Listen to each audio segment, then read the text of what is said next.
A lot of speed. Warming up. We're sparring. This is what we need. We're sparring. Warm up. Warm up. Some I know 8-year-olds. one thing. I got If I the find 8-year-olds in anything- there. If I find out anything, I'm gonna beat your and I'm gonna beat Jaden on Love. On my mama, I'm gonna beat both of y'all ass. On my mama. And he laughing. He know. He laughing. Argument is misplaced because things like this should not be happening. And No. the fact that boxing is allowing this to happen is an embarrassment to the You sport. know what I mean? I was misinformed. You know, you gotta know what somebody's going through, man, or have gone through, and where they've ended up. Now, you have to understand that. You gotta understand their DNA. You know, and we as fans, we fail to realize that. We as commentators and fanboys and all that, like, we all don't. Gervonta Davis reacted angrily to Jake Paul sparring with Shakur Stevenson before their upcoming fight. Davis stated Jake can do whatever he wants, but it won't change the outcome. He insisted that on fight night, he would unleash his real power and punish Paul in the ring. According to Davis, no sparring or training can prepare Jake for what's coming. Don't worry about it. I don't got to say it up here. Let anything happen. And I'm going to show you and him back. And it begs the question, Tank. Boxing analysts have pointed out the irony in the backlash surrounding Jake Paul versus Tank Davis. While many fans and purists argue Tank's decision is damaging to boxing's credibility, others recognize the personal and promotional benefits it creates. Shakur Stevenson emphasizes dual perspective, admitting the matchup frustrates traditionalists, but still agreeing to spar with Jake Paul to remain relevant and support the sport. This situation highlights how business interests, personal reputation, and fan expectations continue to shape the modern boxing landscape. For fighting Jake Paul, but yet at the same time, he is going to fight Jake Paul. Now, what I find interesting is how people on one hand are going to criticize it, but on the other hand, try to take advantage of it for their own profit. So Shakur Stevenson, definitely for press purposes, definitely for publicity purposes, offers to get in the training camp and spar for Jake Paul. Spar Jake Paul for the Tank fight. Now, why would he be doing this? It's called copycat crap. Because the last big fight that took place, which was Terrence Crawford versus Canelo Alvarez, guess what happened? Jaron Ennis went and sparred Canelo Alvarez to help Canelo Alvarez prepare for Terrence Crawford. So, do I think that is coincidental? No, I do not. I think that it is trying to have your cake and eat it too. You are trying to complain and say Gervonta Davis is not a real competitive fighter, that this is a sideshow, freak show fight, but yet you want your name associated with it and you want to participate in it for your own good gain. Let me assure you that when Terrence Crawford said in an interview that he wouldn't fight Jake Paul, that's not a serious fight, and then they said, well, would you fight Jake Paul for $200 million? And he said, I'd be fighting Jake Paul. Analysts suggest that Gervonta Davis is largely driven by financial incentives when deciding his next fights. His upcoming matchup with Jake Paul has fueled debate, as many believe Tank is prioritizing monetary gain over legacy or sporting prestige. Critics argue that if fans truly want to see him face elite opponents like Shakur Stevenson or Lamont Roach, promoter Turk would need to present him a massive payday comparable to marquee bouts such as Canelo Alvarez versus Terrence Crawford. At this stage in his career, Davis appears more focused on securing lucrative deals than pursuing competitive glory, with money clearly shaping his decisions. Look at how Tank started acting after he made $40 million with Ryan. When he make another 40 plus million with Jake, he's gonna go make $40 million fighting Jake Paul, and he's gonna come back and fight Lamont Roach. What? He's gonna come back and fight Shakur Stevenson for what? He's not gonna fight with those guys. No, the only way he fight any of them guys, Turkey gonna have to hit him with the Crawford money. Cause that's the thing, you do this for a reason, bro. Like, I get it, you want him to be competitive, but his goal is money. He made 40 with Ryan plus everything in between. Now he get this 40, 50 million plus. He don't even gotta fight no more. So now if you want him to fight Shakur, give me that Canelo money. Shakur Stevenson, a highly respected name in boxing, voiced strong disappointment after Gervonta tanked. Davis chose to fight Jake Paul instead of stepping into the ring with him. Stevenson suggested Tank's decision amounts to ducking, which he and many others view as disrespectful to the sport. He stressed that true champions embrace tough challenges, and by selecting a crossover opponent over an elite professional, Tank risks damaging boxing's integrity. Stevenson's remarks have intensified the ongoing debate about Davis's priorities and the extent to which financial incentives outweigh sporting honor in modern boxing. Think about the women who taking Jake like Tank. Man, Tank disrespectful to the sport if he choose that over fighting with me. I'm the best fighter in the sport. I've been telling him that. He called cap on it. So if you gonna call cap and say I'm not who I say I am, come prove it. I think it's dangerous for him to go back in there and fight Lamont. I think Lamont is a hell of a fighter. I can see that going left. So he better be on his A game. Tank Davis reacted angrily to fans questioning him about allegedly avoiding top fighters like Shakur Stevenson. He firmly stated that he doesn't care about public opinion, pointing out that fans often switch loyalties after just one bad performance. According to Davis, his focus is firmly on his career and personal goals rather than trying to satisfy critics or please everyone. His response highlights an unapologetic attitude toward pressure and criticism, showing he intends to maintain full control over his decisions and career path. Gervonta, a lot of boxing fans aren't happy with the fact he's taking this fight rather than the road rematch, fights with likes of Devin Hayes, Ian Vimo, etc. What do you make of that reaction? And can we still expect to see those fights? Why should I care what they think? When y'all switch somebody can have a bad day and y'all switching on who y'all favorite fighter is or who this person is supposed to fight.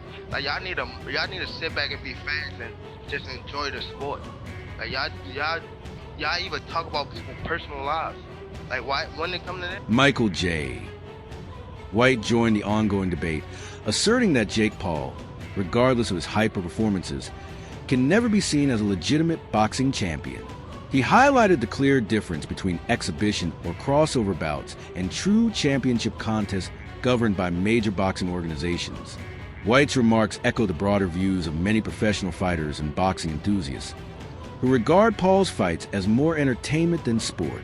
His commentary reinforces the skepticism surrounding Paul's legitimacy and the credibility of such. Do you think that Jake Paul could win a legitimate boxing title? No, because he's so far behind someone of his equal age who's been doing it for a very long time. He started very late. That's why I applaud exactly what he's doing. I think he should be doing exactly what he's doing. If he fought a legitimate, top 10 cruiserweight, I will shut up.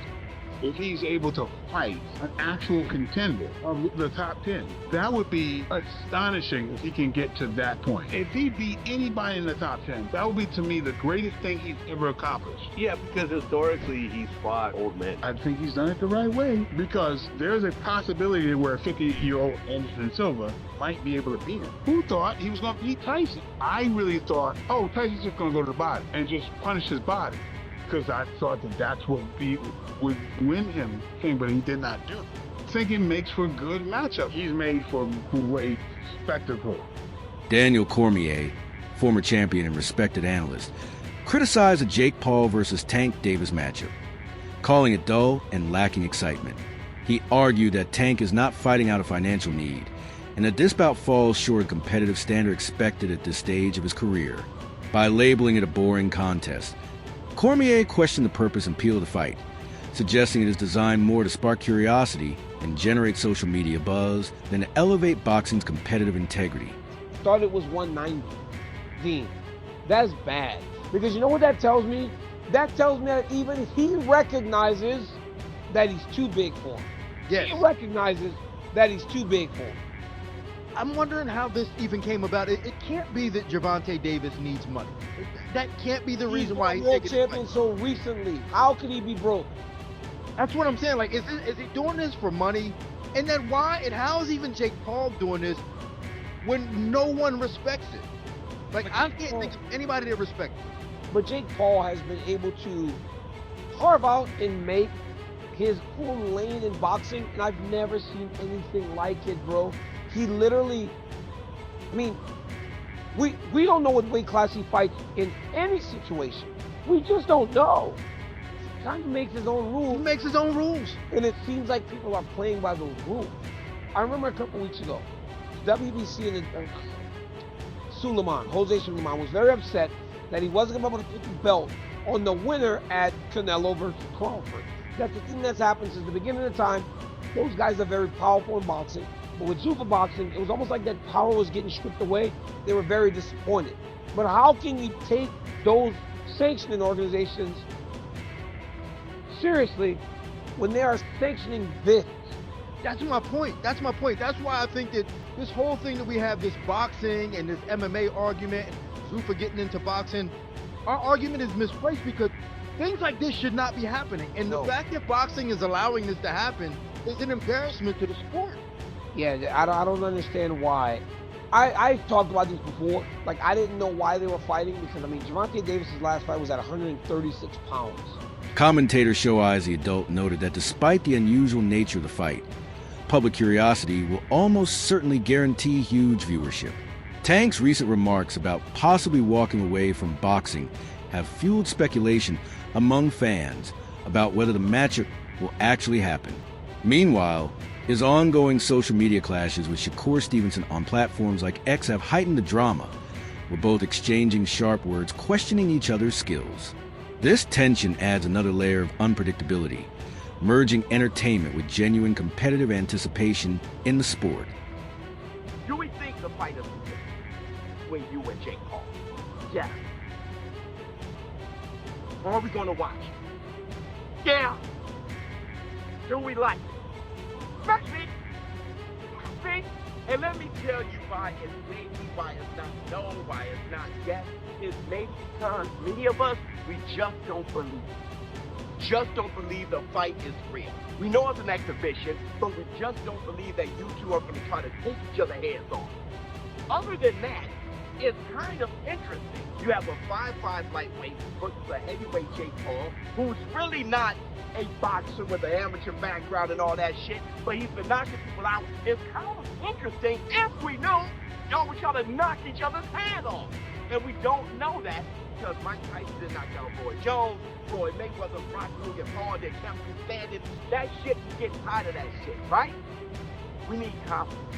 Are you guys going to try to knock each other's heads off? Jake Paul, when you swing and take, are you going to try to hit him and knock that little man over the top rope into the damn fifth aisle?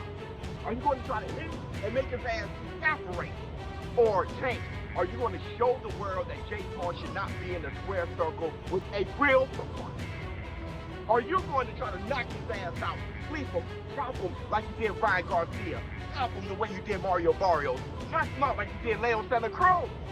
Are we going to get a viral knockout? Are y'all going to try to stop each other? Teofimo Lopez, a top professional boxer, weighed in on the exhibition-style fight, suggesting it should be seen more as entertainment than a serious sporting contest. He highlighted the difference between traditional championship bouts and crossover events, framing the Jake Paul versus Tank Davis matchup as a spectacle designed to attract viewers rather than establish boxing supremacy. Lopez's stance reflected growing sentiment in the sport that many modern fights prioritize showmanship and media attention over genuine competition and athletic achievement. Great matchup. It's fun for the sport of boxing. It makes it fun. It makes it entertaining. That's what it's all about. You know, and best man win. It's an exhibition regardless. It doesn't count. Doesn't count? Yeah. We need to see you and Tank though. Has to happen. It has to happen, you and Tank. We'll see, man. It's up to the champ. He's a champ, right? He's a celebrity champ. Former world champion Tim Bradley shed light on the personal and professional pressures Tank Davis faces outside the spotlight. He urged critics to recognize the mental and physical toll fighters endure before casting harsh judgments. Bradley stressed that Tank has dealt with serious challenges recently, and constant scrutiny from fans, media, and analysts only makes matters worse. His perspective serves as a reminder that fighters operate under immense stress, and acknowledging their circumstances can lead to more balanced and respectful discussions about their career decisions. You know what I mean? I was misinformed. You know, you gotta know what somebody's going through, man, or have gone through, and where they've ended up. You have to understand that. You gotta understand their DNA. you know. And we as fans, we fail to realize that. We as commentators and fanboys and all that, like we all don't do that. We don't do our research. You know, you got to know about somebody's history. So like, if you understand where Tank came from, if you understand his background, then you understand how he thinks and why he feels the way he feels. You know, you do. So I mean, for instance, like his parents, right? His parents were drug addicts, in and out of the system, in and out of jail. You know, he lived with his grandmother. You know, like, you gotta understand when he started boxing, why he started boxing. Understand that, you know, that what the influence that Calvin has had on his life, and how if their relationship isn't great, how that affects him. And this is not making any excuses, people. This isn't, I'm not making no excuses. I'm just giving you what I think, and I'm giving you the facts surrounding all of this. You know, I remember back in 2012, you know, I'm living right. I'm living civil. I'm taking care of my business. I feel like I'm doing everything right. Analysts continue to debate the broader impact of the Jake Paul versus Tank Davis fight on the sport of boxing. While the matchup is undeniably lucrative and attention-grabbing, many argue it does little to strengthen boxing's credibility. Paul's strategy of targeting high-profile opponents with clear size or skill disparities generates curiosity, but also risks lowering traditional competitive standards. Observers suggest that while the fight guarantees massive viewership, it could further erode the legitimacy and professionalism expected by purists. Experts note that Paul deliberately selects opponents to maximize intrigue and media buzz, and choosing Tank Davis perfectly reflects this approach. The significant weight difference between the two fighters adds to the spectacle, fueling questions about how Davis will adjust and whether Paul can shock the audience. Ultimately, this calculated matchmaking ensures strong media coverage, fan engagement, and commercial success, while highlighting the entertainment-driven, business-focused motivations increasingly shaping modern boxing promotions. Why are you not fighting guys your own fucking size? Look at this, John. This is embarrassing. And not to mention, Georgia already said, no, you can't have this fight here. So they moved it somewhere else. Dave, do you know where they moved the fight? Can you look it up? This is embarrassing. Look, he actually put his hands on his knees, and he was still the same height, maybe a little bit taller than Gervonta Davis. I mean, I'm all in on Gervonta. I want Gervonta to win this fight. I want him to. I mean, I'm not saying he can knock him out, but I think if he hits him to the body a couple times, John, he may be able to catch him. A lazy jab or something, you know, he might be able to pop him to the body and get him good. I'm hoping. Jake Paul down with a body shot. Oh, geez. Could you imagine? I would. It'd be great. That's a win right there. Commentators noted that during the face-off, Tank Davis looked noticeably smaller than Jake Paul, creating a surprising and, to some, embarrassing visual. However, analysts stress that appearances are misleading, as Tank's superior skill, speed, and experience give him a clear edge. His agility, precision, and technical mastery make it nearly impossible for Paul to compete at the same level. Ultimately, Tank's in-ring performance, not the optics of promotional events, will determine the outcome, reinforcing that true ability outweighs size or perception. I think that the one thing that Jake Paul is really going to have to kind of figure out in the fight, how do I catch him? Because he Gervonta, I would, you know, I'm not telling Gervonta Davis to cut down and weight like he normally does. Just get in shape. Whatever you weigh, you weigh. Don't try to add weight. There's not enough time for you to add good weight that's not going to make you tired like that. So just come in at your normal, walk around, good weight. You've been training hard. Whatever it is, because they said 195 is the max.